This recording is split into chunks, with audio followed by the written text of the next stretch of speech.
भारतीय समाजशास्त्री, जैसा कि आपने प्रथम भाग की पाठ्य पुस्तक में समाजशास्त्र परिचय के पहले अध्याय में देखा कि यूरोपीय संदर्भ में भी यह विषय काफी नया है, जिसकी स्थापना लगभग 100 वर्षों पहले की गई। भारत में समाजशास्त्री परिप्रेक्ष्य में सोच विचार 100 वर्षों से भी कुछ पुराना है, लेकिन विश्वविद्यालयों में समाजशास्त्र की औपचारिक शिक्षा 1919 में बम्बई विश्वविद्यालय में प्रारंभ हुई। सन 1920 में दो अन्य विश्वविद्यालय कलकत्ता तथा लखनऊ ने भी समाजशास्त्र तथा मानव विज्ञान में शिक्षण तथा शोध कार्य प्रारंभ किया। आज प्रत्येक मुख्य विश्वविद्यालय में समाजशास्त्र विभाग, सामाजिक मानव विज्ञान अथवा मानव विज्ञान विभाग है और ज्यादातर इनमें से एक से अधिक का प्रतिनिधित्व होता है। अन्य कई संस्थापित विषयों की तरह ही आजकल समाजशास्त्र को भी भारत में स्वीकारा जाता है, लेकिन यह हमेशा से ऐसा नहीं था। अपने प्रारंभिक काल में यह बिल्कुल स्पष्ट नहीं था कि भारतीय समाजशास्त्र का प्रारूप क्या तथा कैसे होगा और क्या वास्तव में भारत को समाजशास्त्र जैसे किसी विषय की आवश्यकता थी भी या नहीं। 20वीं शताब्दी के पहले 25 सालों में जिन लोगों ने इस विषय में रुचि दिखाई, उन्हें यह स्वयं तय करना था कि भारत में उसकी क्या भूमिका होगी। इस अध्याय में आपका परिचय भारत के कुछ प्रारंभिक संस्थापक समाजशास्त्रियों से करवाया जाएगा। इन विद्वानों ने इस विषय को आकार देने और इसको ऐतिहासिक तथा सामाजिक परिप्रेक्ष्य के अनुकूल करने में महत्वपूर्ण भूमिका निभाई। भारतीय संदर्भ की विशिष्टता न कई प्रश्नों खड़े किए हैं। सर्वप्रथम, यदि पाश्चात्य समाजशास्त्रों का उद्भव आधुनिकता को समझने के प्रयास के रूप में हुआ तो भारत जैसे देश में इसकी क्या भूमिका होगी। भारत भी आधुनिकता द्वारा लाए गए परिवर्तनों को महसूस कर रहा था, परंतु यहाँ एक महत्वपूर्ण अंतर था और वह था एक उपनिवेश के रूप में। भारत में आधुनिकता का पहला अनुभव और औपनिवेशिक परिधीनता का अनुभव दोनों आपस में घुले मिले थे। दूसरा, यदि मानव विज्ञान का उद्भव यूरोपियन समाज की आदिम संस्कृतियों को जानने की उत्सुकता के संदर्भ में हुआ तो भारत में उसकी क्या भूमिका हो। भारत स्वयं एक प्राचीन एवं विकसित सभ्यता के रूप में जाना जाता था, लेकिन इसमें आदिम या आदिवासी समाज भी पाए जाते थे। अंत में भारत जैसे संपन्न स्वतंत्र नवराष्ट्र जो नियोजित विकास तथा प्रजातंत्र की ओर बढ़ रहा है, वह समाजशास्त्र की क्या महत्वपूर्ण भूमिका हो। भारतीय समाजशास्त्र के अग्रणी लोगों को इन प्रश्नों के उत्तर ही नहीं ढूंढने थे, बल्कि उन्हें अपने लिए नए प्रश्नों को भी तलाशना था। भारतीय संदर्भ में यह सिर्फ करने के अनुभव से ही संभव था, जिससे समाजशास्त्री प्रश्नों को एक आकार मिला। यह पूर्व निर्मित रूप में उपलब्ध नहीं थे, जैसा कि देखा जा सकता है। भारतीय समाजशास्त्री तथा मानव विज्ञान अधिकतर अचानक ही बन गए। उदाहरण के तौर पर भारत के बेहतरीन तथा सर्वप्रथम सामाजिक मानव विज्ञानी श्री एल के अनंत कृष्णन अय्यर 1861 से 1937 ने अपना व्यवसाय की शुरुआत एक क्लर्क के रूप में की थी। फिर स्कूली शिक्षा और उसके बाद कोचीन राजवाड़े के महाविद्यालय में शिक्षक के रूप में नियुक्त हुए, जो आज केरल राज्य का एक भाग है। सन 1902 में कोचीन के दीवान द्वारा इन्हें राज्य की निर्जातीय सर्वेक्षण एथनोग्राफिक सर्वे में मदद के लिए कहा गया। ब्रिटिश सरकार इसी प्रकार का सर्वेक्षण सभी राजवाड़ों तथा इलाकों को करवाना चाहती थी जो प्रत्यक्ष रूप से उनके नियंत्रण में आते हैं। अनंत कृष्ण अय्यर ने इस कार्य को पूर्ण रूपेण एक स्वयंसेवी के रूप में किया। महाविद्यालय के शिक्षक के रूप में एर्नाकुलम स्थित महाराजा कॉलेज में पढ़ाते हुए इसके लिए उन्होंने सप्ताहांतों में निर्जातीय विभाग में अवैतनिक सुपरिटेंडेंट के रूप में कार्य किया। उनके काम को अपने समय के ब्रिटिश मानव विज्ञानी तथा प्रशंसकों ने काफी प्रशंसा की तथा बाद में उन्हें इसी प्रकार के सर्वेक्षण में सहायता करने के लिए मैसूर राजवाड़े में आमंत्रित किया गया। अनंत कृष्ण अय्यर संभवतः पहले शिक्षित मानव विज्ञानी थे जिन्हें एक विद्वान तथा शिक्षाविद के रूप में राष्ट्रीय तथा अंतर्राष्ट्रीय रूप में ख्याति मिली। उन्हें मद्रास विश्वविद्यालय में व्याख्यान देने के लिए आमंत्रित किया गया और बाद में कलकत्ता विश्वविद्यालय में रीडर के रूप में उनकी नियुक्ति की गई, जहां उन्होंने भारत के सर्वप्रथम स्कोत्तर मानव विज्ञान विभाग की स्थापना करने में मदद की। सन 1917 से 1932 तक वे कलकत्ता विश्वविद्यालय में ही रहे। हालांकि मानव विज्ञान में उनके पास कोई औपचारिक उपाधि नहीं थी, परंतु उन्हें इंडियन साइंस कांग्रेस के निर्जातीय विभाग का अध्यक्ष चुना गया। यूरोपियन विश्वविद्यालयों में अपने भाषण तथा भ्रमण के दौरान जर्मनी विश्वविद्यालय द्वारा उन्हें डॉक्टरेट की मानद उपाधि दी गई। कोचीन राजवाड़े की तरफ से उन्हें राय बहादुर तथा दीवान बहादुर की उपाधि से सम्मानित किया गया। कानूनविद शरद चंद्र राय 1871 से 1942 एक अन्य मानव विज्ञानी हैं जो भारत में इस वर्ग के अग्रणी थे तथा अकस्मात मानव विज्ञानी बने। कलकत्ता के रिपन कॉलेज में कानून की डिग्री लेने से पूर्व राय ने अंग्रेजी विषय में स्नातक तथा स्नातकोत्तर की उपाधि हासिल की थी।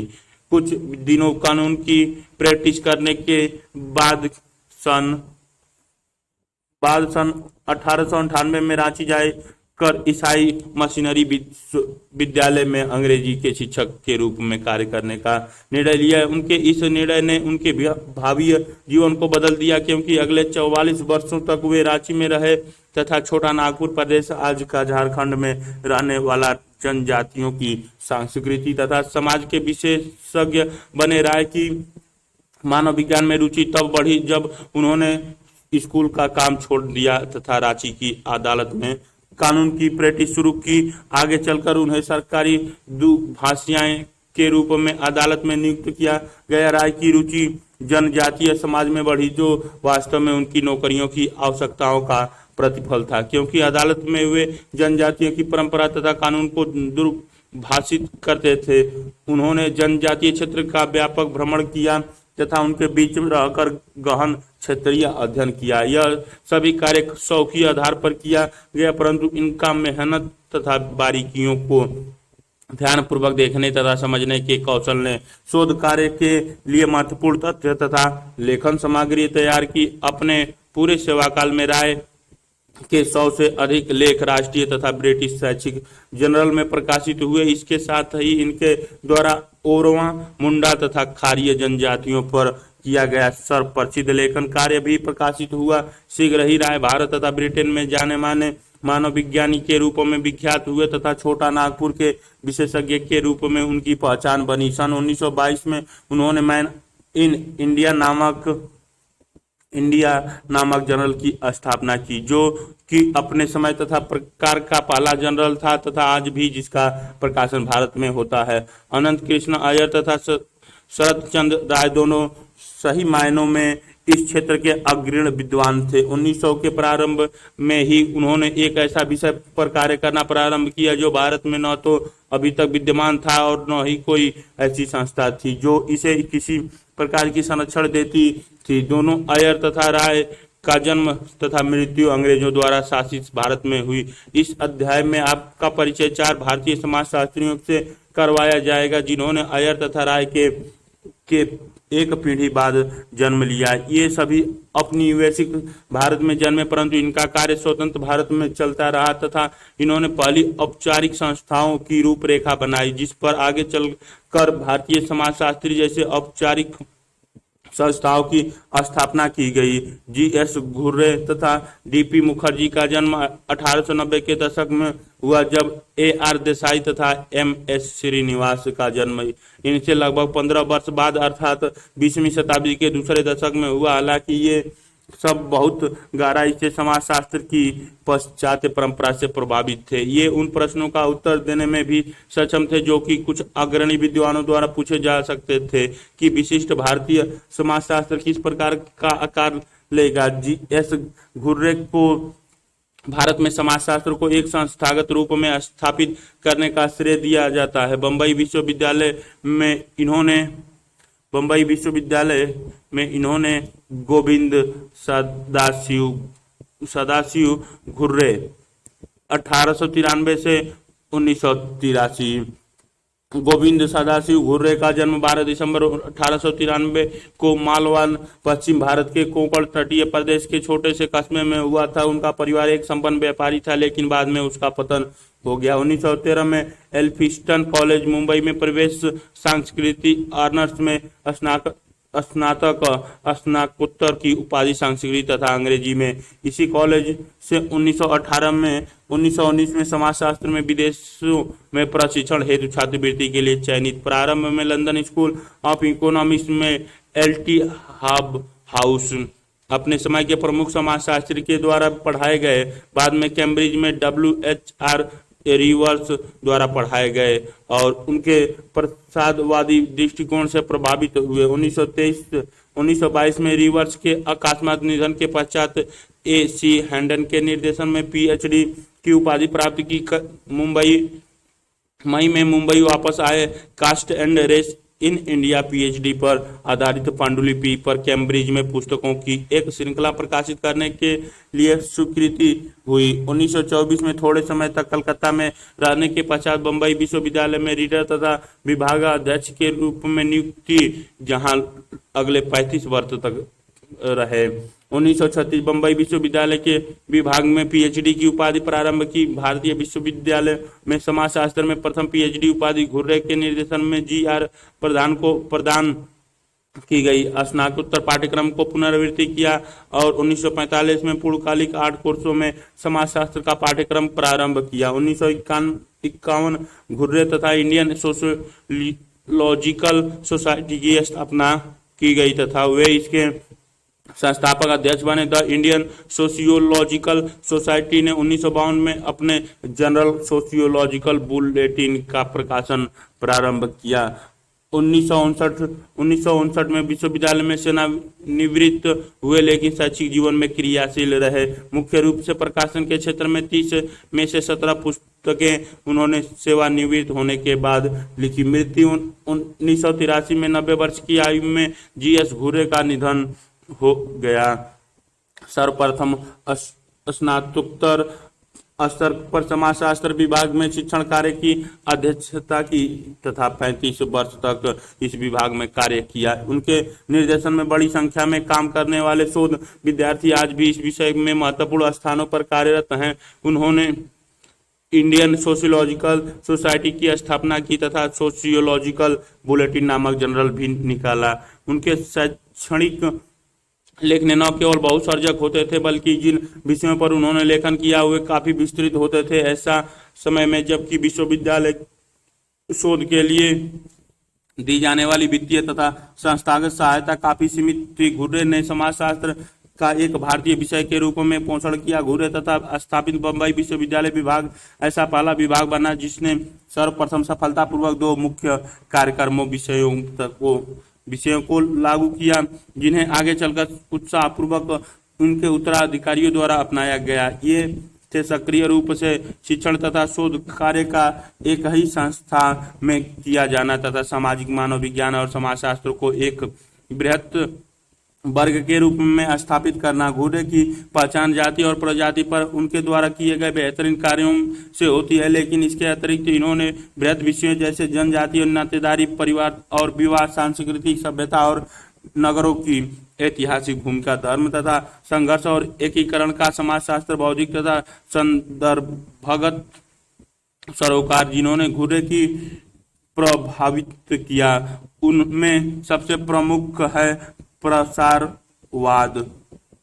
प्रसारवाद हिंदू धर्म तथा सिद्धांत पर प्राचार्य, छात्रवृत्ति, राष्ट्रवाद तथा हिंदू अभिन्नता के सांस्कृतिक पक्ष। एक प्रमुख विषय जिस पर घुर्रे ने कार्य किया हुआ था जनजाति अथवा आदिवासी सांस्कृतिक। वास्तव में इस विषय पर इनका लेखन और मुख्य रूप से वेरियर एल्विन के साथ हुए वाद विवाद ने इन्होंने समाज शास्त्र तथा शिक्षा की दुनिया से बाहर एक पहचान दी। सन 1930 और 1940 के दशक में इस विषय पर काफी वाद विवाद हुआ कि भारत में जनजातीय समाज का क्या स्थान हो और राज्य उनसे किस प्रकार का व्यवहार करे। कई ब्रिटिश प्रशासकों मानव विज्ञानी भारतीय जनजातियों में रुचि रखते थे और उनका मानना था कि ये आदिम लोग थे जिनकी अपनी विशिष्ट संस्कृति थी, जो हिंदू मुख्यधारा से काफी अलग थी। उनका मानना था कि सीधे साधे जनजातीय लोग हिंदू समाज तथा संस्कृति से न केवल शोषित होंगे बल्कि सांस्कृतिक रूप से भी उनका पतन होगा। इस कारण को ध्यान में रखते हुए उन्हें लगा कि यह राज्य का कर्तव्य है कि वे जनजातियों को संरक्षण दे ताकि वे अपने जीवन पद्धति तथा संस्कृति को बनाए रखे सके, क्योंकि उन पर लगातार यह दबाव बन रहा था कि वे हिंदू संस्कृति की मुख्य धारा में अपना समायोजन करें, अपने आप को उस मुख्य धारा में मिला ले। हालांकि राष्ट्रवादी भारतीय भी भारत की एकता तथा भारतीय समाज की संस्कृति को आधुनिक बनाने की आवश्यकता को लेकर उतने ही उत्तेजित थे। उनका यह मानना था कि जनजातीय संस्कृति के संरक्षण के प्रयास दिशाहीन थे और आदिम संस्कृति को बचाने का कार्य वास्तव में गुमराह करने की कोशिश की थी। इसके परिणाम स्वरूप जनजातियों के पिछड़ेपन को आदिम संस्कृति के संग्रहालय के रूप में ही बनाए रखा गया था। हिंदुत्व की कई विशेषताओं को वे स्वयं पिछड़ा हुआ मानते थे और जिनमें सुधार की आवश्यकता थी। उन्हें लगा कि जनजातियों को भी विकास की आवश्यकता थी। घुर्रे राष्ट्रवादी विचारधारा के प्रबल समर्थक थे तथा उन्होंने इस बात पर बल दिया कि भारतीय जनजातियों को पिछड़े हिंदू समूह के रूप में पहचाना जाए, न कि एक भिन्न सांस्कृतिक समूह के रूप में। इस कार्य के लिए उन्होंने विस्तार से जनजातीय संस्कृति के कई साक्ष्य प्रस्तुत किए, यह प्रमाणित करने के लिए कि वे काफी लंबे समय से हिंदुत्व से आपसी अंतःक्रिया द्वारा जुड़े रहे हैं। जिस समायोजन प्रक्रिया से सभी भारतीय जनजातियों को गुजरना पड़ा, उसी प्रक्रिया में जनजातीय वर्ग साधारणतः अन्य भारतीय समुदाय से पीछे रह गए थे। एक मुख्य विवाद की भारतीय जनजाति एक ऐसी आदिम जाति थी जो शायद ही कभी अलग थलग रही हो, जिसका वर्ण शास्त्रीय मानव विज्ञान की पुस्तकों में हुआ विवादास्पद नहीं रहा। इस तथ्य पर मतभेद था कि मुख्य धारा की संस्कृति का उस पर क्या प्रभाव पड़ा और इसकी जांच की गई। संरक्षणवादियों का यह विश्वास था कि समायोजन का परिणाम जनजातियों के शोषण तथा उनकी संस्कृतियों की विलुप्तता के रूप में सामने आएगा। दूसरी तरफ घुर्रे तथा राष्ट्रवादियों ने यह तर्क दिया कि ये दुष्परिणाम मात्र जनजातीय संस्कृति तक ही सीमित न होकर भारतीय समाज के सभी पिछड़े तथा दलित वर्गों में समान रूप से में देखे जा सकते हैं। विकास के मार्ग में आने वाली ये आवश्यक कठिनाइयां हैं जिनसे बचा नहीं जा सका क्रियाकलाप। एक आज भी हम उसी प्रकार के विवादों में पड़े हैं। किसी भी प्रश्न के विभिन्न पक्षों की उनके समकालीन परिप्रेक्ष्यों को ध्यान में रखकर समीक्षा कीजिए। उदाहरण के लिए अधिकतर जनजातीय आंदोलन अपनी विशिष्ट सांस्कृतिक तथा राजनीतिक पहचान पर बल देते हैं। वास्तव में झारखंड तथा छत्तीसगढ़ राज्यों का निर्माण इसी प्रकार के आंदोलनों का फल है। विकास के नाम पर बड़े बड़े बांधों, खदानों तथा फैक्ट्रियों के निर्माण के कारण जनजातीय वर्गों पर एक असमान दबाव पड़ता है, जिस पर काफी मतभेद है।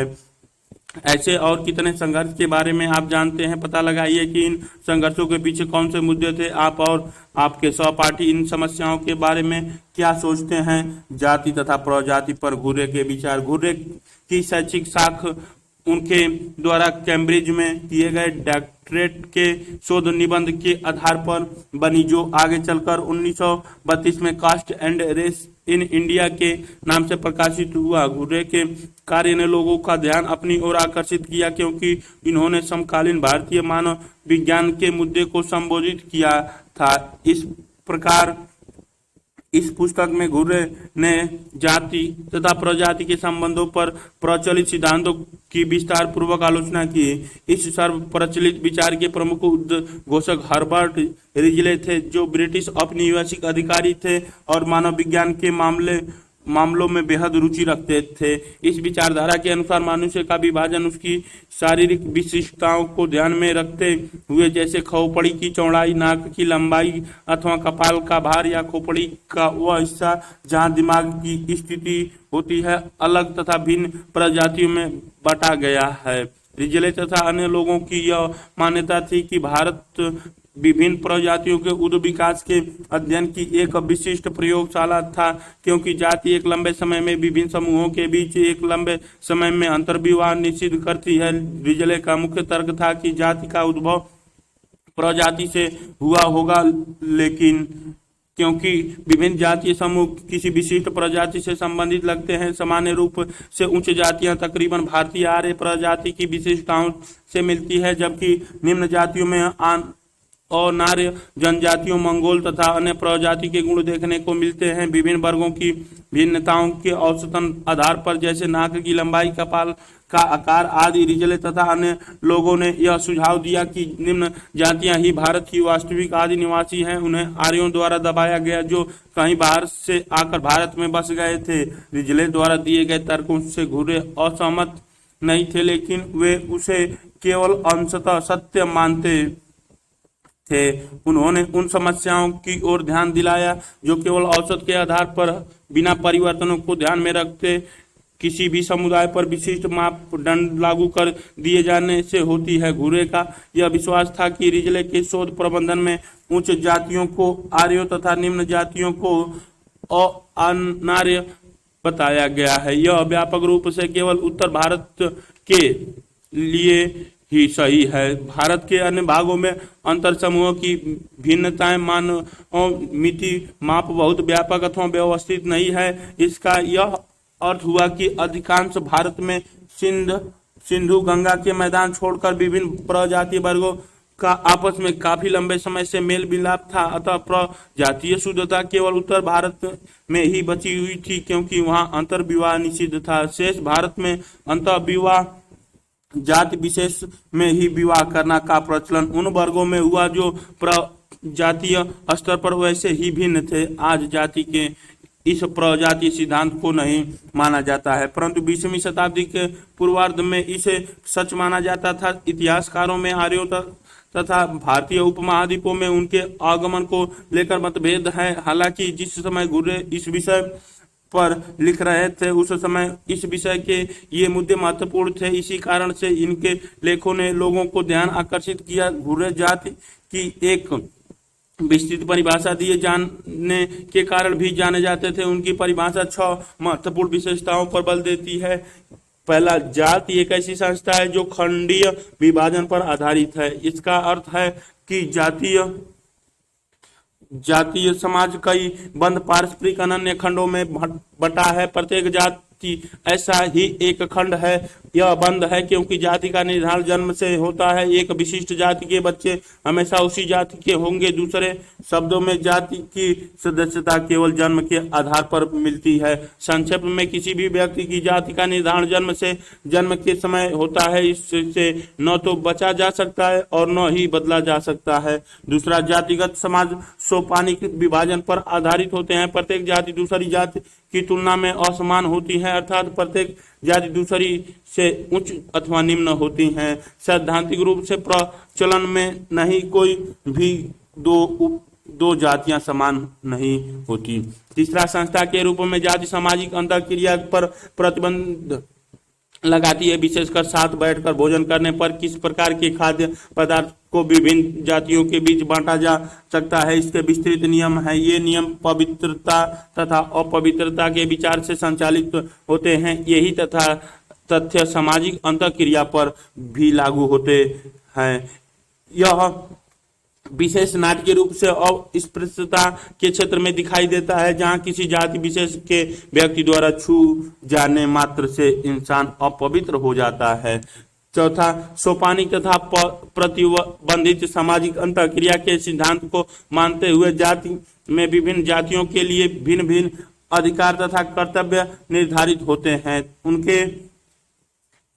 उनके अधिकार तथा कर्तव्य केवल धार्मिक क्रियाओं तक ही सीमित न रहकर धर्मनिरपेक्ष विश्व तक फैले हुए हैं, जैसे कि निर्जातीय वर्ण जातिगत समाज की दिनचर्या को दिखाता है। विभिन्न जातियों के मध्य होने वाली अंतःक्रिया इन्हीं नियमों से चालित होती हैं। पांचवा, जाति व्यवसाय के चुनाव को भी सीमित कर देती है, जो जाति की तरह जन्म पर आधारित तथा वंशानुगत होता है। समाज के स्तर पर जातिगत श्रम विभाजन में कठोरता देखी जाती है तथा विशिष्ट व्यवसाय कुछ विशिष्ट जातियों को ही दिए जाते हैं। जाति विवाह पर कठोर प्रतिबंध लगाती है। जाति में अंतःविवाह, जाति में ही विवाह के साथ ही बहिर्विवाह के नियम भी जुड़े रहते हैं, अथवा किसकी शादी किसके नहीं हो सकती।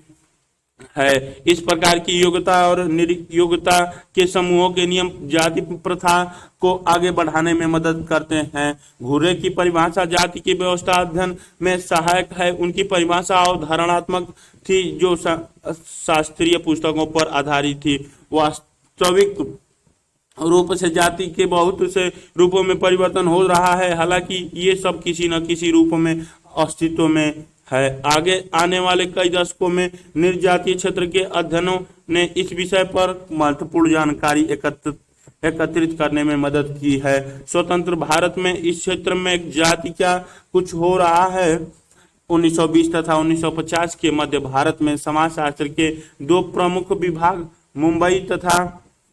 मुंबई तथा लखनऊ में खुले। दोनों का प्रारंभ समाजशास्त्र तथा अर्थशास्त्र के मिले जुले विभागों के रूप में हुआ। जहां मुंबई विभाग इस समय जी.एस. घुर्रे द्वारा संचालित हो रहा था, वहीं दूसरी ओर लखनऊ विभाग प्रसिद्ध त्रिदेव राधाकमल मुखर्जी, संस्थापक डी.पी. मुखर्जी तथा डी.एन. मजूमदार द्वारा चलाया जा रहा था।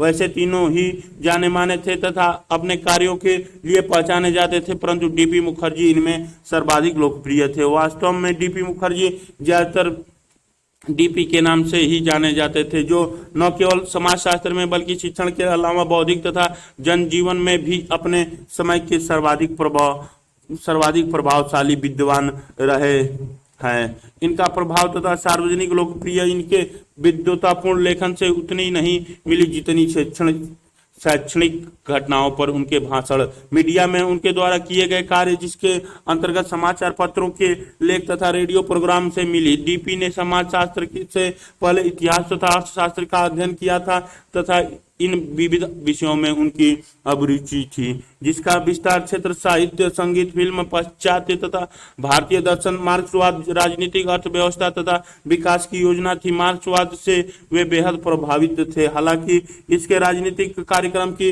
अपेक्षा इसके सामाजिक विश्लेषण के तरीके ध्रुव जाटिया प्रसाद मुखर्जी 1894 से 1961। 5 अक्टूबर 1894 को एक मध्यम वर्गीय बंगाली ब्राह्मण परिवार में जन्मे, जहां की उच्च शिक्षा की लंबी परंपरा थी। विज्ञान में स्नातक कलकत्ता विश्वविद्यालय से, इतिहास तथा अर्थशास्त्र में स्नातक की उपाधि प्राप्त की। 1924 लखनऊ विश्वविद्यालय में अर्थशास्त्र तथा समाजशास्त्र विभाग से लेक्चर के पद पर नियुक्त हुए। 1938 से 41 में ब्रिटिश भारत के यूनाइटेड प्रोविंस की कांग्रेस गठित सरकार में वर्तमान उत्तर प्रदेश सूचना मंत्रालय में निर्देशक के पद पर नियुक्ति। 1947 में यूपी लेबर इंक्वायरी कमेटी के सदस्य के रूप में कार्य किया। 1949 में लखनऊ विश्वविद्यालय में प्रोफेसर के पद पर नियुक्ति। उपकुलपति के विशेष आदेश पर 1953 में अलीगढ़ मुस्लिम विश्वविद्यालय में अर्थशास्त्र के प्रोफेसर के पद पर नियुक्ति। 1955 में नवनिर्मित इंडिया सोशियोलॉजिकल सोसाइटी में अध्यक्षीय भाषण। 1956 में स्विट्जरलैंड में गले के कैंसर की सर्जरी। 5 दिसंबर 1961 को निधन हो गई। में उनका विश्वास था कि डीपी ने अंग्रेजी तथा बंगाली में काफी पुस्तकें लिखी है। उनके द्वारा लिखित इंट्रोडक्शन टू इंडियन म्यूजियम इस विषय में एक श्रेष्ठ कार्य है, जो इस वर्ग की कालजयी रचना मानी जाती है। परंपरा एवं परिवर्तन पर डीपी मुखर्जी के विचार। डीपी मुखर्जी भारतीय इतिहास तथा अर्थव्यवस्था के प्रति अपने असंतोष के कारण समाजशास्त्र की ओर मुड़े।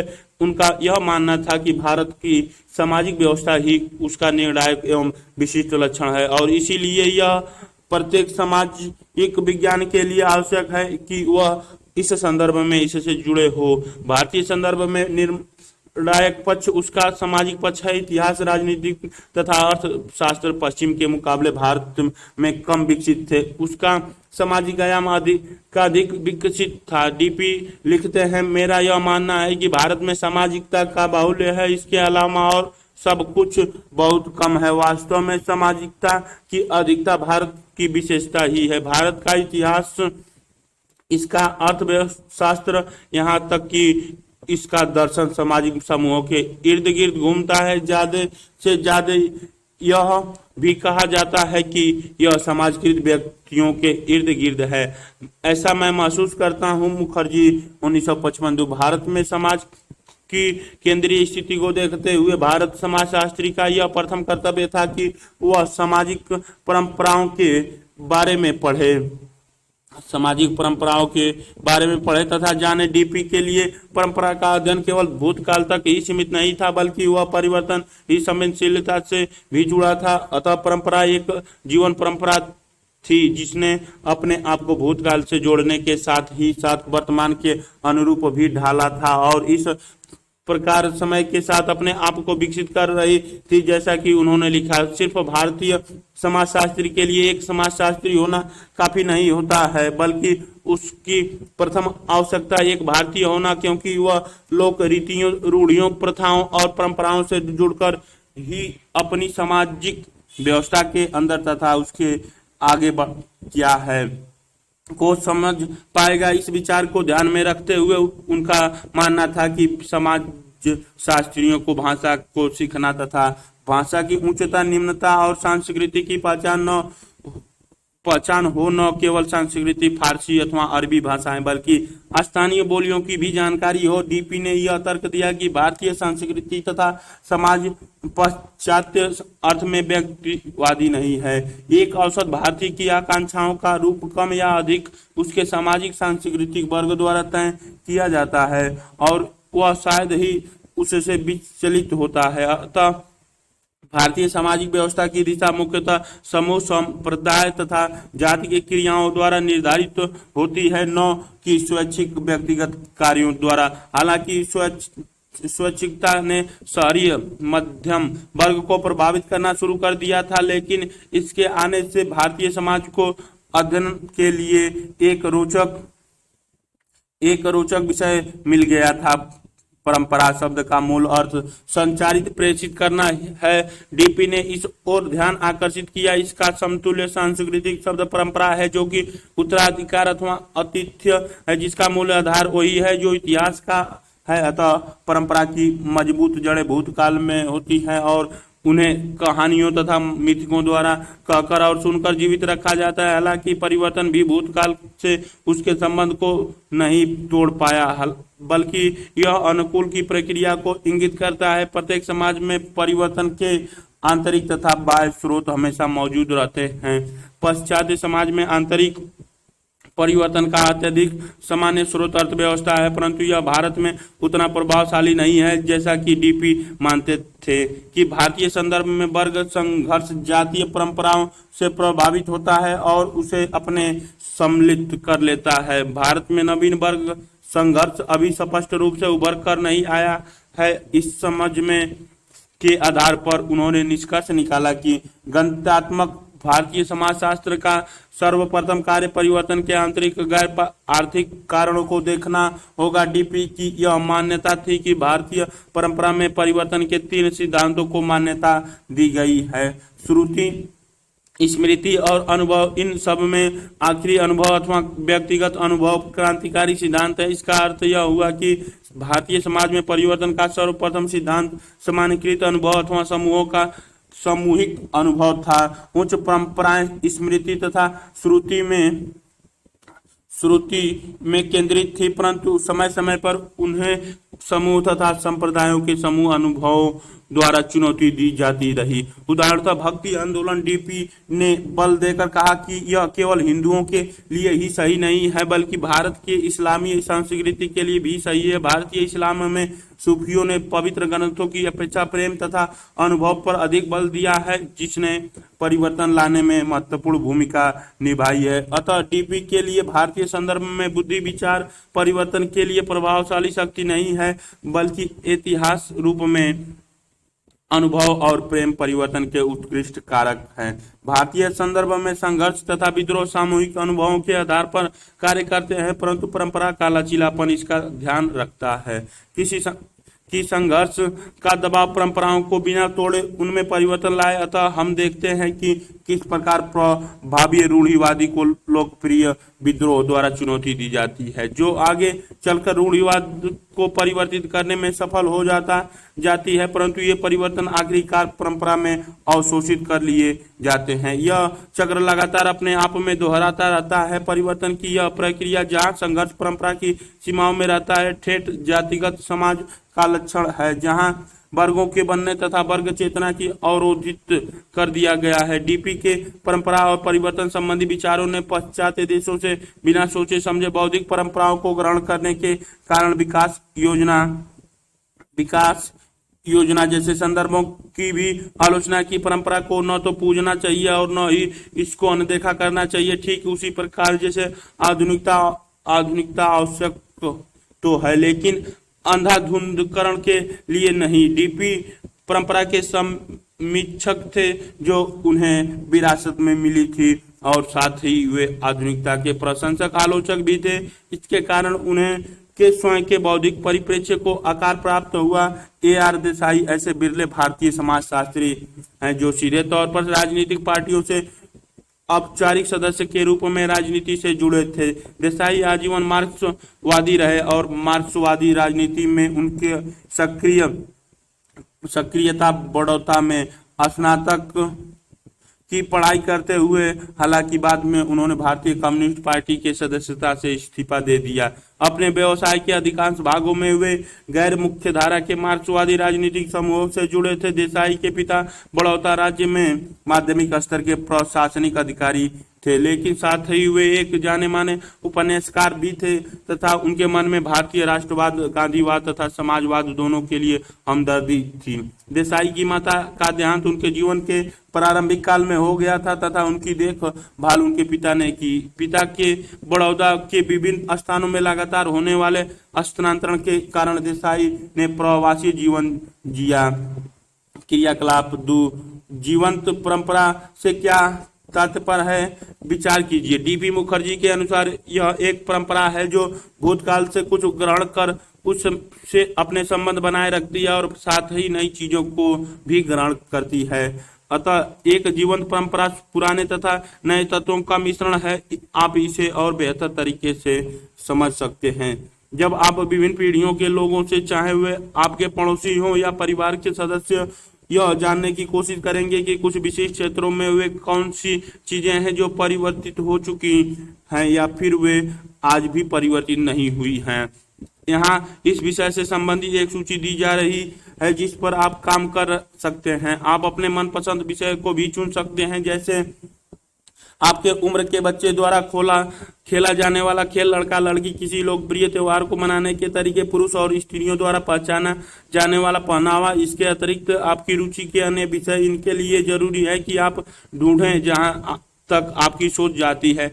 ऐसे कौन से पहलू हैं जिनमें परिवर्तन नहीं आया, किन पहलुओं में परिवर्तन हो गया है। इस व्यवहार में समानता असमानता क्या है, को 10 वर्ष पश्चात, को 20 वर्ष पश्चात, 40 वर्ष पश्चात, 60 से या अधिक वर्ष पश्चात। अपने निष्कर्षों की चर्चा कक्षा में कीजिए। अक्षय रमनलाल देसाई 1915 से 1994। 1915 मेजर में प्रारंभिक शिक्षा बड़ौदा में, फिर सूरत तथा मुंबई में। 1934 से 39 भारतीय कम्युनिस्ट पार्टी के सदस्य, ट्रोट्स्की ग्रुप से संबंध। 1946 में जीएस घुर्रे के निर्देशन में मुंबई विश्वविद्यालय से पीएचडी। 1948 में देसाई की पीएचडी शोध पुस्तक के रूप में प्रकाशित social background of Indian nationalism. 1951 में बम्बई विश्वविद्यालय के समाज शास्त्र विभाग में नियुक्ति। 1953 से 1981 में रिवोल्यूशनरी सोशलिस्ट पार्टी के सदस्य। 1961 में रूरल ट्रांजिशन इन इंडिया नामक पुस्तक प्रकाशित की। 1967 में प्रोफेसर तथा विभाग अध्यक्ष के रूप में नियुक्ति। 1975 में state and society in India essays in dissent प्रकाशित। 1976 समाजशास्त्र विभाग से सेवानिवृत्त। 1979 में पेजेंट स्ट्रगल इन इंडिया प्रकाशित की। 1986 में agrarian struggle in India after independence प्रकाशित। निधन 12 नवंबर 1994 मुगा बड़ौदा में अपनी स्नातक पढ़ाई पूरी करने के बाद देसाई ने बम्बई विश्वविद्यालय के समाजशास्त्र विभाग में प्रवेश लिया, जहां घुरे उनके गुरु थे।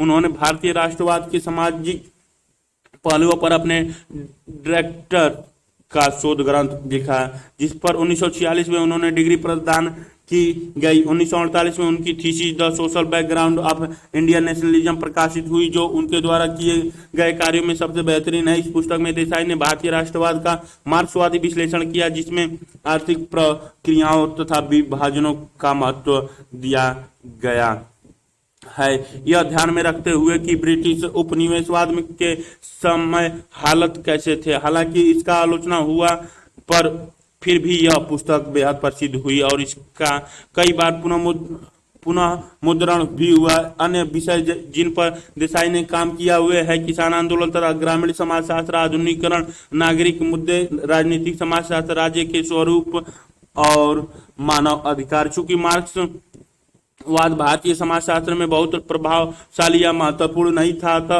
AR देसाई को अपने विषय की तुलना में बाहर ज्यादा नाम मिला। हालांकि देसाई को कई पदवी से सम्मानित किया गया तथा वे इंडियन सोशलॉजिकल सोसाइटी के अध्यक्ष भी रहे। भारतीय समाजशास्त्र में देसाई एक अत्यंत प्रभावी व्यक्तित्व रहे।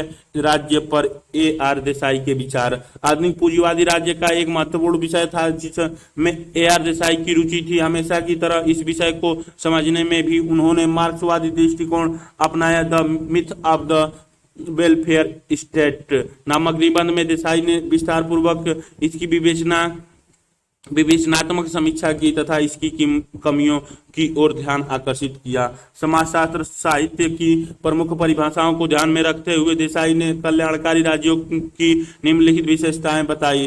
पहला, कल्याणकारी राज्यों का एक सकारात्मक राज्य होता है। इसका अर्थ है कि वह उदारवादी राजनीति के शास्त्रीय सिद्धांत को लेसेज फेयर नीति से भिन्न होता है। कल्याणकारी राज्य केवल न्यूनतम कार्य ही नहीं करता जो कानून तथा व्यवस्था को बनाए रखने के लिए आवश्यक होते हैं, बल्कि कल्याणकारी राज्य हस्तक्षेपी राज्य होता है और समाज की बेहतरी के लिए सामाजिक नीतियों को तैयार तथा लागू करने के लिए अपनी शक्तियों का प्रयोग सक्रिय रूप से करता है। कल्याणकारी राज्य लोकतांत्रिक राज्य होता है। कल्याणकारी राज्य के जन्म के लिए लोकतांत्रिक की एक अनिवार्य दशा होती है। औपचारिक लोकतांत्रिक संस्थाओं विशेषकर बहु पार्टी चुनाव कल्याणकारी राज्य की पारिभाषिक विशेषता समझी जाती है। यही कारण है कि उदारवादी चिंतकों ने समाजवादी तथा कम्युनिस्ट राज्यों को इस परिभाषा से बाहर रखा है। तीसरा, कल्याणकारी राज्य की अर्थव्यवस्था मिश्रित होती है। मिश्रित अर्थव्यवस्था का अर्थ है ऐसी अर्थव्यवस्था जहां निजी पूंजीवादी कंपनियां तथा राज्य अथवा सामूहिक कंपनियां दोनों साथ साथ कार्य करती हों। एक कल्याणकारी राज्य न तो पूंजीवादी बाजार को ही खत्म करना चाहता है और न ही यह उद्योग तथा दूसरे क्षेत्रों में जनता को निवेश करने से रोकता है। कमोबेश कल्याणकारी राज्य जरूरत की वस्तुओं और सामाजिक अधिरचना पर ध्यान देता है, जबकि उपभोक्ता वस्तुओं पर निजी उद्योग का आश्चर्य होता है। देसाई कुछ ऐसे तरीके बताते हैं जिसके आधार पर कल्याणकारी राज्य द्वारा किए गए कार्यों का परीक्षण किया जा सके। ये है पहला, क्या कल्याणकारी राज्य गरीबी सामाजिक भेदभाव से मुक्त तथा अपने सभी नागरिकों की सुरक्षा पर ध्यान रखता है। दूसरा, क्या कल्याणकारी राज्य आय संबंधी असमानताओं को दूर करने के लिए कुछ महत्वपूर्ण कदम उठाता है, जैसे धन के जमाव को रोककर अथवा अमीरों की आय के कुछ भागों को गरीबों में पुनः बांटना आदि। तीसरा, एक कल्याणकारी राज्य क्या कल्याणकारी राज्य अर्थव्यवस्था को इस प्रकार से परिवर्तित करता है जहां पूंजीवादियों की अधिक से अधिक लाभ कमाने की प्रवृत्ति पर समाज की जरूरतों को ध्यान में रखते हुए रोक लगाई जा सकती है। चौथा, क्या कल्याणकारी राज्य अस्थायी विकास के लिए आर्थिक मंदी तथा तेजी से मुक्ति व्यवस्था का ध्यान रखता है। पांचवा, क्या यह सबके लिए रोजगार उपलब्ध कराता है। इस आधार पर ध्यान में रखते हुए देसाई उन देशों के कार्यों का परीक्षण करते हैं जिनको अक्सर कल्याणकारी राज्य कहा जाता है, जैसे ब्रिटेन, अमेरिका तथा यूरोप के अधिकांश भाग, और हम यह पाते हैं कि उनके द्वारा काफी बढ़ा चढ़ा कर दावे किए गए थे। अतः अधिकांश आधुनिक पूंजीवादी राज्य यहाँ तक कि विकसित देश भी अपने नागरिकों को निम्नतम आर्थिक तथा सामाजिक सुरक्षा देने में असफल रहे हैं। वे आर्थिक असमानताओं को कम करने में सफल नहीं हो पाए हैं और अधिकांशतः उसे प्रोत्साहित ही करते हैं तथा कथित कल्याणकारी राज्य बाजार के उतार चढ़ाव से मुक्त अस्थायी विकास करने में भी असफल रहे हैं। अतिरिक्त धन की उपस्थिति तथा अधिक बेरोजगारी इसकी कुछ अन्य असफलताएं हैं। अपने इन तर्कों के आधार पर देसाई ने यह निष्कर्ष निकाला कि कल्याणकारी राज्य की सोच एक भ्रम है। AR देसाई ने राज्यों के मार्क्सवादी सिद्धांत पर भी लेखन कार्य किया। उनके इन लेखों में हम देख सकते हैं कि देसाई एकांगी दृष्टिकोण को लेकर नहीं चलते हैं बल्कि कम्युनिस्ट राज्यों की कमियों की आलोचना भी करते हैं। उन्होंने कई मार्क्सवादी चिंतकों के उदाहरणों द्वारा इस तथ्य पर बल दिया है कि कम्युनिज्म के तहत भी लोकतंत्र का महत्व होता है तथा राजनीतिक उदारता एवं कानून का राज्य प्रत्येक वास्तविक समाजवादी राज्य में बने रहना चाहिए। क्रियाकलाप 3 AR देसाई कल्याणकारी राज्य की आलोचना मार्क्सवादी तथा सोशलिस्ट दृष्टिकोण से करते हैं। वे चाहते हैं कि पाश्चात्य पूंजीवादी कल्याणकारी राज्यों ने जो किया है राज्य अपने नागरिकों के लिए उससे अधिक करे। आज इसके विपरीत के ये तर्क दिए जा रहे हैं कि राज्य अपनी भूमिकाओं को निरंतर कम करे और इन भूमिकाओं और दायित्वों के निर्वाह का बड़ा भाग स्वतंत्र बाजार के हवाले कर देना चाहिए। कक्षा में इन दृष्टिकोण पर चर्चा कीजिए और दोनों पक्षों को ध्यानपूर्वक सुनिए। अपने आस पड़ोस में राज्य तथा सरकार द्वारा किए गए कार्यों की सूची बनाइए। शुरुआत अपने विद्यालय से कीजिए। लोगों से पता करने के लिए पूछिए कि आज के संदर्भ में क्या यह सूची बढ़ी है या छोटी हुई है। क्या राज्य पहले की अपेक्षा आज अधिक कार्य कर रहे हैं या कम। आपको क्या लगता है यदि राज्य इन कार्यों को करना बंद कर दे तो क्या होगा। क्या आपका पड़ोस विद्यालय की स्थिति खराब, अच्छी अथवा वैसी ही रहेगी, उस पर कोई प्रभाव नहीं पड़ेगा। अगर राज्य अपने कुछ क्रियाकलापों को रोक दे तो अमीर वर्ग, मध्यम वर्ग तथा गरीब व्यक्ति के विचार वैसे ही रहेंगे अथवा उन पर किस प्रकार का प्रभाव पड़ेगा। आपके पड़ोस में राज्य द्वारा दी गई सुविधाओं एवं सेवाओं की एक सूची बनाइए। सरकार द्वारा ये सुविधाएं रोक दी जाए अथवा चलाई जाएं, इस विषय पर विभिन्न वर्गों के विचार किस प्रकार से अलग हो सकते हैं उसे देखिए। उदाहरणतः सड़क, पानी, बिजली, सड़क की बत्तियां, विद्यालय, सफाई, पुलिस सेवाएं, अस्पताल, बस, ट्रेन, वायु परिवहन, कुछ अन्य चीजों को सोचिए जो आपके संदर्भ में अनिवार्य हो। स्वतंत्र भारत के बेहतरीन भारतीय समाजशास्त्री MN श्रीनिवास ने डायरेक्टरेट की उपाधि 2 बार प्राप्त की, एक बंबई विश्वविद्यालय से तथा दूसरा ऑक्सफोर्ड से।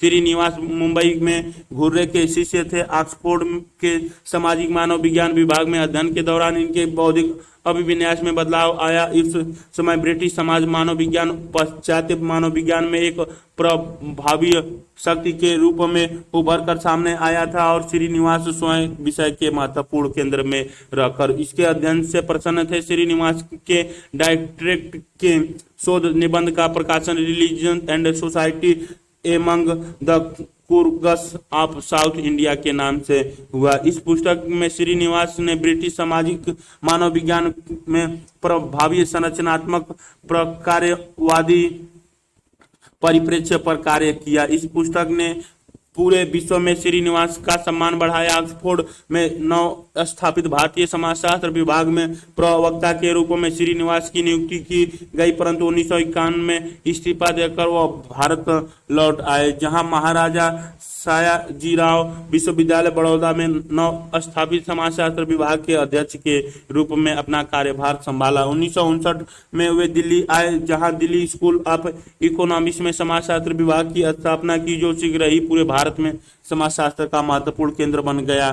श्रीनिवास अक्सर यह शिकायत करते थे कि उनका अधिकांश समय संस्थाओं को बनाने में ही बीता जाता है और स्वयं उनके पास शोध कार्य की बहुत ही कम समय रह जाता है। इन कठिनाइयों के रहते हुए भी श्रीनिवास ने कुछ विषयों पर महत्वपूर्ण कार्य किए, जैसे जाति आधुनिकीकरण तथा सामाजिक परिवर्तन की अन्य प्रक्रियाएं, ग्रामीण समाज इत्यादि। श्रीनिवास ने अपनी अंतर्राष्ट्रीय पहचान तथा सहयोगी की मदद से भारतीय समाजशास्त्र को विश्व के मानचित्र पर स्थापित किया। उनकी विशिष्ट सामाजिक मानव विज्ञानी तथा अमेरिकन मानव विज्ञान विशेष तौर पर शिकागो विश्वविद्यालय में जबरदस्त पहचान थी, जो उस समय विश्व मानव विज्ञान में एक शक्तिशाली केंद्र के रूप में उभर रहा था। GS घुर्रे तथा लखनऊ के विद्वानों की तरह श्रीनिवास ने भी नई पीढ़ी के समाज को तैयार किया, जो आने वाली दशकों में अपने विषयों के दिग्गजों के रूप में स्थापित होने वाले थे। एम एन श्रीनिवास के गांव संबंधी विचार। एम एन श्रीनिवास की रुचि भारतीय गांव तथा ग्रामीण समाज में जीवन भर बनी रही। यद्यपि वे गांव में कई बार सर्वेक्षण तथा साक्षात्कार के लिए जा चुके थे, लेकिन एक वर्ष तक मैसूर के निकट के एक गांव में कार्य करने के पश्चात ही इन्हें ग्रामीण समाज के बारे में प्रत्यक्ष जानकारी प्राप्त हुई। गांव में रहकर कार्य करने का अनुभव इनके व्यवसाय तथा बौद्धिक विकास के लिए महत्वपूर्ण साबित हुआ। 1950 से 60 के दौरान श्रीनिवास ने ग्रामीण समाज से संबंधित विस्तृत निर्जातीय ब्यौरों के लेखे जोखे को तैयार करने में सामूहिक परिश्रम को न केवल प्रोत्साहित किया बल्कि उसका समन्वय भी किया। श्रीनिवास ने मैसूर नरसिंहाचार्य श्रीनिवास 1916 से 1999 16 नवंबर 1916 को मैसूर के आयगार ब्राह्मण परिवार में जन्म। इनके पिता जमींदार थे और मैसूर के ऊर्जा तथा बिजली विभाग में कार्यरत थे। प्रारंभिक शिक्षा मैसूर विश्वविद्यालय में, बाद में स्नातकोत्तर शिक्षा हेतु मुंबई गए, जहां घुर्रे इनके गुरु थे। 1942 में स्नातकोत्तर शोध पुस्तक के रूप में प्रकाशित विषय marriage and family among the Coorgs. 1944 में पीएचडी शोध कार्य 2 भाग में बंबई विश्वविद्यालय में घुर्रे के निर्देशन में किया। 1945 ऑक्सफोर्ड गए, पहले रेड क्लिफ ब्राउन तथा फिर इवांस प्रिचर्ड द्वारा शिक्षा ग्रहण की। 1947 ऑक्सफोर्ड में सामाजिक मानव विज्ञान में डी.फिल कर वापस भारत आए। 1948 में ऑक्सफोर्ड में भारतीय समाजशास्त्र के प्रवक्ता के रूप में नियुक्ति। इस समय 1948 में रामपुरा में क्षेत्र कार्य किया। 1951 में ऑक्सफोर्ड से इस्तीफा दिया तथा महाराजा सयाजीराव विश्वविद्यालय बड़ौदा में प्रोफेसर के पद पर नियुक्ति तथा समाजशास्त्र विभाग की स्थापना की। 1959 में दिल्ली स्कूल ऑफ इकोनॉमिक्स में प्रोफेसर पद पर नियुक्ति, समाजशास्त्र विभाग की स्थापना। 1971 दिल्ली विश्वविद्यालय छोड़ा, बेंगलोर स्थित institute of social and economic change के संस्थापक हो गए। निबंध 30 नवंबर 1999। एस.सी. दुबे तथा डी.एन. मजूमदार जैसे विद्वानों के साथ मिलकर भारतीय समाजशास्त्र में उस समय के ग्रामीण अध्ययनों को प्रभावशाली बनाया। गांव पर श्रीनिवास द्वारा लिखे गए लेख मुख्य 2 प्रकार के हैं। सर्वप्रथम गांव में किए गए क्षेत्रीय कार्यों का निर्जातीय ब्यौरा और इन ब्यौरों पर परिचर्चा। द्वितीय प्रकार के लेखन में भारतीय गांव के सामाजिक विश्लेषण की एक इकाई के रूप में कैसे कार्य करते हैं, इस पर ऐतिहासिक तथा अवधारणात्मक परिचर्चाएं। द्वितीय प्रकार के लेखक में गांव की एक अवधारणा के रूप में उनकी उपयोगिता के प्रश्न पर श्रीनिवास का विवाद हुआ। ग्रामीण अध्ययन के खिलाफ कुछ सामाजिक मानव शास्त्रियों जैसे लुई ड्यूमो का मानना था कि जाति जैसी सामाजिक संस्थाएं गांव की तुलना में अधिक महत्वपूर्ण थी, क्योंकि गांव केवल कुछ लोगों का समूह था जो एक विशेष स्थान पर रहते थे। गांव बने रह सकते हैं या समाप्त हो सकते हैं और लोग एक गांव को छोड़कर दूसरे गांव को जा सकते हैं, लेकिन उनकी सामाजिक संस्थाएं जैसे जाति अथवा धर्म सदैव उनके साथ रहते हैं और जहां वे जाते हैं वह सक्रिय हो जाते हैं। इस कारण से ड्यूमो का मानना था कि गांव को एक श्रेणी के रूप में महत्व देना गुमराह करने वाला हो सकता है। इसके विरुद्ध श्रीनिवास का यह मानना था कि गांव एक आवश्यक सामाजिक पहचान है। ऐतिहासिक साक्ष्य यह दिखाते हैं कि गांव ने अपनी एकीकृत पहचान बनाई है और ग्रामीण एकता ग्रामीण सामाजिक जीवन में काफी महत्वपूर्ण है। श्रीनिवास ने ब्रिटिश प्रशासक मानव वैज्ञानिकों की आलोचना की, जिन्होंने भारतीय गांव का स्थिर आत्मनिर्भर छोटे गणतंत्र के रूप में चित्रण किया था। ऐतिहासिक तथा सामाजिक साक्ष्य द्वारा श्रीनिवास ने यह दिखाया कि वास्तव में गांव में महत्वपूर्ण परिवर्तन आए हैं, यहाँ तक कि गांव कभी भी आत्मनिर्भर नहीं थे और विभिन्न प्रकार के आर्थिक, सामाजिक तथा राजनीतिक संबंधों से क्षेत्रीय स्तर पर जुड़े हुए थे। गांव ग्रामीण शोध कार्य के स्थल के रूप में भारतीय समाजशास्त्र को कई तरह से लाभान्वित करते थे। इसने निर्जातीय शोध कार्य की पद्धति के महत्व से परिचित कराने का एक मौका दिया। नव स्वतंत्र राष्ट्र जब विकास की योजनाएं बना रहा था तथा ऐसे समय में इसने भारतीय गांव में तीव्र गति से होने वाले सामाजिक परिवर्तन के बारे में आंखों देखी जानकारी दी। ग्रामीण भारत में संबंधित इन विविध जानकारियों की उस समय काफी प्रशंसा हुई, क्योंकि नागरिक भारतीय तथा नीति निर्माता इससे अनुमान लगा सकते थे कि भारत के आंतरिक हिस्सों में क्या हो रहा था। इस प्रकार ग्रामीण अध्ययनों ने समाजशास्त्र जैसे विषय को स्वतंत्र राज्य के परिप्रेक्ष्य में एक नई भूमिका दी। मात्र आदिम मानव के अध्ययन तक सीमित न रहकर इसे आधुनिकता की ओर बढ़ते समाज के लिए भी उपयोगी बनाया जा सकता है। क्रियाकलाप 4, मान लीजिए कि आपका कोई मित्र दूसरे ग्रह अथवा सभ्यता का है और पहली बार पृथ्वी पर आया है और उसने कभी गांव के बारे में नहीं सुना है।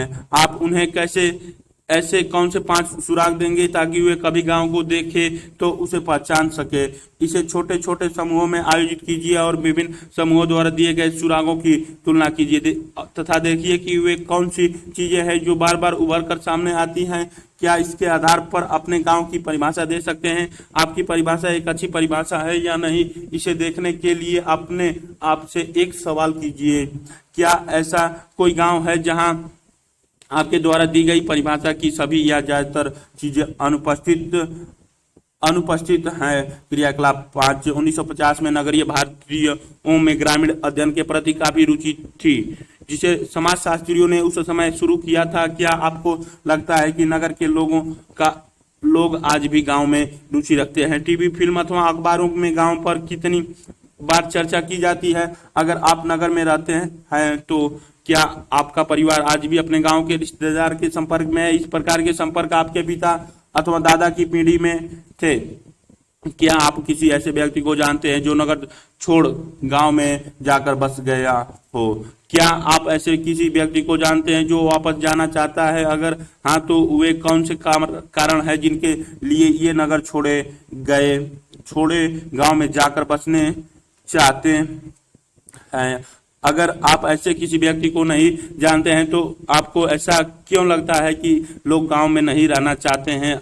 अगर आप किसी व्यक्ति को जानते हैं जो गांव का रहने वाला है पर नगर में रहना चाहता है तो वे गांव छोड़ने के क्या कारण देता है? उपसंहार, इन 4 समाजशास्त्रियों ने इस विषय समाजशास्त्र को नव स्वतंत्र आधुनिक राष्ट्र के संदर्भ में एक अलग पहचान देने की कोशिश की। किन विभिन्न तरीकों से समाजशास्त्र को भारतीय बनाया गया इसके उदाहरण है यहाँ दिए गए हैं। अतः घुरे ने उन प्रश्नों से शुरुआत की जो पाश्चात्य मानवशास्त्री द्वारा उठाए गए थे, लेकिन यहाँ उन्होंने समाजशास्त्री पुस्तक से अर्जित अपने ज्ञान तथा एक शिक्षित भारतीय सोच का उपयोग किया। एक भिन्न पृष्ठभूमि से आने वाले पूर्ण रूपेण पाश्चात्य डीपी मुखर्जी जैसे आधुनिक बुद्धिजीवियों ने भारतीय परंपरा की महत्ता को पुनः खोजा। बिना इसकी कमियों को नजरअंदाज करते हुए मुखर्जी की ही तरह A.R. देसाई भी मार्क्सवाद से अत्यधिक प्रभावित थे और भारतीय राष्ट्र की समालोचना ऐसे समय में की जब इस प्रकार की आलोचनाएं दुर्लभ थी। पश्चात्य सामाजिक मानवशास्त्र के प्रभावी केंद्रों से रहकर प्रशिक्षण प्राप्त M.N. श्रीनिवास ने भारतीय संदर्भ में इसका प्रयोग किया और 20वीं शताब्दी के उत्तरार्ध में समाजशास्त्र की नवीन कार्यसूची को तैयार करने में मदद की। यह किसी भी विभाग की शक्ति के लिए शुभ लक्षण है जब उसकी एक पीढ़ी अपने पूर्वजों से ज्ञान पाकर उनसे भी आगे निकल जाती है। भारतीय समाजशास्त्र में ऐसे होता रहा है। आने वाली पीढ़ियों ने इन अग्रदूतों के कार्य की सकारात्मक आलोचना भी की ताकि यह विषय और अधिक विकसित हो सके। सीखने की इस प्रक्रिया के चिन्ह तथा समालोचक केवल इस पुस्तक में ही नहीं बल्कि संपूर्ण भारतीय समाजशास्त्र में देखे जा सकते हैं। शब्दावली, प्रशासक, निरशास्त्री, यह पद उन ब्रिटिश प्रशासकों के लिए प्रयुक्त होता है जो 19वीं शताब्दी तथा प्रारंभिक ब्रिटिश भारतीय सरकार के भाग थे तथा जिन्होंने निर्जातीय अनुसंधानों को प्रारंभ करने में अत्यधिक रुचि ली, विशेषकर सर्वे तथा जनगणना। इनमें से कुछ सेनानिवृत्ति के पश्चात नामी निरशास्त्री बने। प्रमुख नामों में Edgar Thurston, William crooks, Herbert Risley तथा J.H. हटन है। मानव मिति नृशास्त्र का एक विभाग जो मनुष्य की प्रजाति का अध्ययन उसके शरीर के माप, विशेषकर उसकी खोपड़ी के भार, सिर की चौड़ाई तथा नाक की लंबाई के आधार पर करता है। समायोजन, वह प्रक्रिया जिसमें एक सांस्कृतिक विशेषता बड़ी अथवा अधिक प्रभावी है, दूसरी संस्कृति को अपने अंदर समा लेती है तथा पहली संस्कृति में मिल जाती है, ताकि यह प्रक्रिया के अंत में जीवित या अलग से दिखाई न दे। अंतर्विवाह सामाजिक संस्था जहां वैवाहिक रिश्ते केवल अपनी बिरादरी में ही किए जाते हैं, इस सीमांकित वर्ग के भी बाहर विवाह निषेध होते हैं। इसका आम उदाहरण जाति विवाह है, जहां विवाह अपनी ही जाति में व्यक्ति से होती है। बहिर्विवाह सामाजिक संस्था जहां कुछ वर्गों में वैवाहिक संबंध निषिद्ध होते हैं, विवाह इन निषिद्ध वर्गों के बाहर होना चाहिए। आम उदाहरण है खून के रिश्तेदारों में विवाह निषेध है, समपिंड बहिर्विवाह। एक गोत्र में विवाह निषेध है, स्वगोत्र बहिर्विवाह अथवा एक ही गांव अथवा क्षेत्र में विवाह निषेध है, गांव क्षेत्र बहिर्विवाह है। मुक्त व्यापार फ्रांसीसी मुहावरा शाब्दिक अर्थ जैसे है अथवा अकेला छोड़ो, जो राजनीतिक अथवा आर्थिक सिद्धांत के लिए प्रयुक्त होता है, जहां अर्थव्यवस्था अथवा आर्थिक संबंधों में राज्य कम से कम हस्तक्षेप करता है। मुक्त बाजार की दक्षता तथा नियामक शक्तियों की मान्यता से जुड़ा है।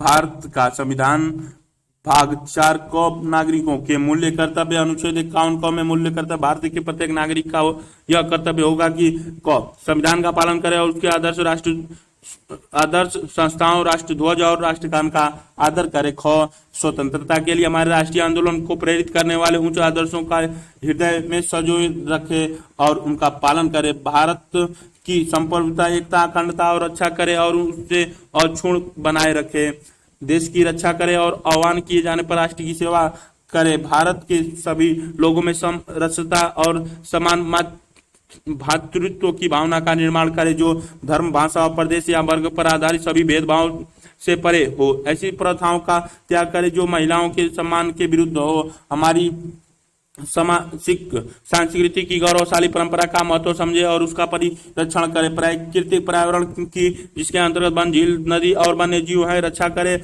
और उसका संवर्धन करे तथा प्राणी मात्रा के प्रति दया भाव रखे। वैज्ञानिक दृष्टिकोण, मानववाद और ज्ञान अर्जन तथा सुधार की भावना का विकास करे। सार्वजनिक संपत्ति को सुरक्षित रखे और हिंसा से दूर रहे। व्यक्तिगत और सामूहिक गतिविधियों के सभी क्षेत्रों में उत्कर्ष की ओर बढ़ने का सतत प्रयास करे, जिससे राष्ट्र निरंतर बढ़ते हुए प्रयत्न और उपलब्धि की नई ऊंचाइयों को छू सके। और यदि माता पिता या संरक्षक है जो 6 वर्ष से 14 वर्ष तक की आयु वाले अपने